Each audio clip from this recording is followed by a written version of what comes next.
ವಿಜಯಪುರ ಜಿಲ್ಲೆ ವಿಭಜನೆಯಾದರೆ ಕಾಂಗ್ರೆಸ್ಗೆ ಮುಳುವಾಗುತ್ತೆ. ಅಭಿಪ್ರಾಯ ಸಂಗ್ರಹಕ್ಕೂ ಮುನ್ನ ಸರ್ಕಾರದ ನಿಲುವನ್ನು ಸ್ಪಷ್ಟಪಡಿಸಲಿ. ಸರ್ಕಾರದ ವಿರುದ್ಧ ಮಾಜಿ ಎಂಎಲ್ಸಿ ಅರುಣ್ ಶಹಾಪುರ ಕಿಡಿಕಾರಿದ್ದಾರೆ. ವಿಜಯಪುರ ಜಿಲ್ಲೆಯ ವಿಭಜನೆ ವಿಚಾರಕ್ಕೆ ಸಂಬಂಧಪಟ್ಟಂತೆ ಮಾಜಿ ಎಂಎಲ್ಸಿ ಅರುಣ್ ಶಹಾಪುರ ಈ ಮಾತನ್ನು ಹೇಳಿದ್ದಾರೆ.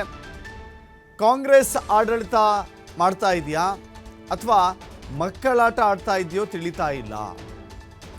ಜಿಲ್ಲೆ ಸೃಷ್ಟಿ ಮಾಡೋದು ಸರ್ಕಾರದ ಮಟ್ಟದಲ್ಲಿನ ವಿಚಾರ.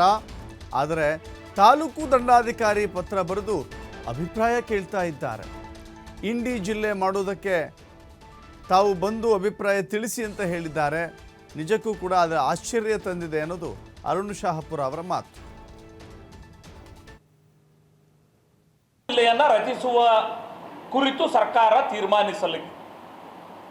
ನನಗೆ ಇವರು ಆಡಳಿತ ನಡೆಸ್ತಿದಾರೋ ಮಕ್ಕಳಾಟ ನಡೆಸ್ತಿದಾರೋ ಅನ್ನೋದಕ್ಕೆ ಅರ್ಥ ಆಗ್ತಾ ಇಲ್ಲ. ಒಂದು ತಾಲೂಕಾ ಆಡಳಿತ, ತಾಲೂಕಾ ದಂಡಾಧಿಕಾರಿಗಳು ಒಂದು ಪತ್ರ ಬರೋದು, ಎಲ್ರಿಗೂ ಬಂದು ನಿಮ್ಮ ಅಭಿಪ್ರಾಯ ಕೊಡ್ರಿ, ನಾವು ಇಂಡಿ ಜಿಲ್ಲಾ ಮಾಡ್ತೇವೆ ಅಂತ ಕೇಳಿದ್ರ ಔಚಿತ್ಯ ಏನು? ಅಂದ್ರೆ ನೀವು ಇನ್ನೊಂದು ಜಿಲ್ಲೆ ಮಾಡ್ತೇವೆ ಅಂತ ಹೇಳಿದ್ರ ಅರ್ಥ ಬಿಜಾಪುರ ಜಿಲ್ಲೆಯನ್ನು ವಿಭಜಿಸ್ತೇವೆ ಅನ್ನುವಂಥ ತೀರ್ಮಾನವನ್ನು ನೀವು ತೆಗೆದುಕೊಳ್ಬೇಕಾಗತ್ತೆ. 13 ತಾಲೂಕಿದೆ ಇವತ್ತು ನಮ್ಮ ಜಿಲ್ಲೆನಲ್ಲಿ.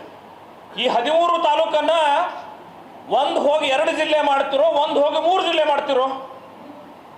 ಈ ವಿಭಜಕ ರಾಜಕಾರಣ ಕರ್ನಾಟಕದ ಕಾಂಗ್ರೆಸ್ ರಾಜಕಾರಣಕ್ಕೆ ಮುಳುವಾಗಲಿದೆ. ಅನಗತ್ಯವಾಗಿ ಸಿಂದಗಿ ಇಂಡಿ ಅನ್ನುವಂಥದ್ದು ಇದು ಜೋಡಿ ಶಬ್ದ. ಈ ಬಿಜಾಪುರ ಜಿಲ್ಲೆ ವಿಭಜನೆ ಮಾಡಬೇಕು ಅಂತಾದ್ರೆ ಇವತ್ತಿನ ಜಿಲ್ಲೆಯಲ್ಲಿರುವಂಥ ಎಲ್ಲ ತಾಲೂಕುಗಳಲ್ಲಿ ಅಭಿಪ್ರಾಯ ತಗೊಳ್ಬೇಕು. ಎಲ್ಲರ ಅಭಿಪ್ರಾಯ ತೆಗೆದುಕೊಳ್ಳುವ ಮೊದಲು ಕರ್ನಾಟಕದ ಕಾಂಗ್ರೆಸ್ ಸರ್ಕಾರದ ನಿಲುವೇನು ಅನ್ನುವಂಥದ್ದು ಅವರು ಪ್ರಕಟ ಮಾಡಬೇಕಾಗ್ತದೆ. ಜಿಲ್ಲೆಯನ್ನು ರಚಿಸುವ